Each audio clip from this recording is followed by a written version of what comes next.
આજની પુસ્તકનું નામ છે આત્મ સાક્ષાત્કારનું વિજ્ઞાન. લેખકનું નામ છે કૃષ્ણ કૃપા શ્રીમૂર્તિ.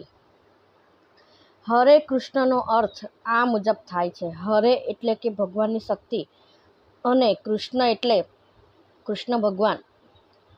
હવે બંને શબ્દને જોડીએ તો એનો આખો અર્થ એ થાય છે કે હે કૃષ્ણ ભગવાન, હે કૃષ્ણ ભગવાનની શક્તિ, તમારી સેવામાં અમારો સ્વીકાર કરો. આપણી ચેતના પાણી જેવી છે. પાણી મૂળભૂત રીતે નિર્મળ અને પારદર્શક હોય છે, પણ કેટલીક વખત એ કાદવવાળું ડહોળું થઈ જાય છે. જો પાણીને બરાબર ગાળીને દઈને બધો કાદવ કાઢી નાખો તો તે પુનઃ સ્વચ્છ અને પારદર્શક થઈ જશે.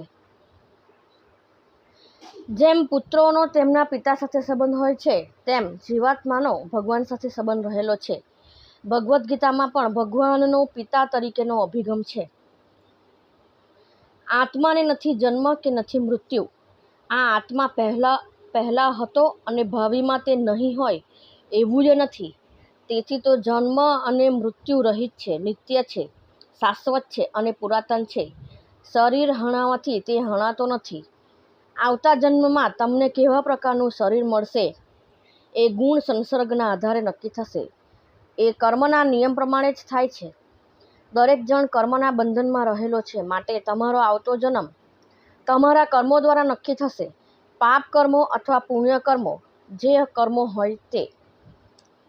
ઈશ્વર એક જ છે અને પ્રકૃતિનો સિદ્ધાંત પણ એક જ છે, અને આપણે બધા એ પ્રકૃતિના સિદ્ધાંત હેઠળ છીએ.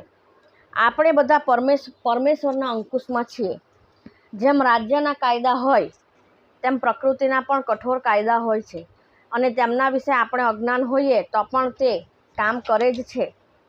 આપણે જો અજ્ઞાનવશ ખોટું કરીએ તો આપણે સહન કરવું પડે. આ છે કાયદો.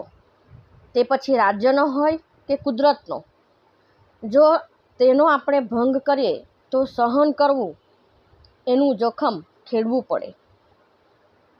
મૃત્યુ વખતની તમારી ઈચ્છાઓ મુજબ તદ અનુસાર તમને બીજો જન્મ પ્રાપ્ત થાય છે, અને તેનો આધાર અંતકાળની તમારી મનોદશા ઉપર છે.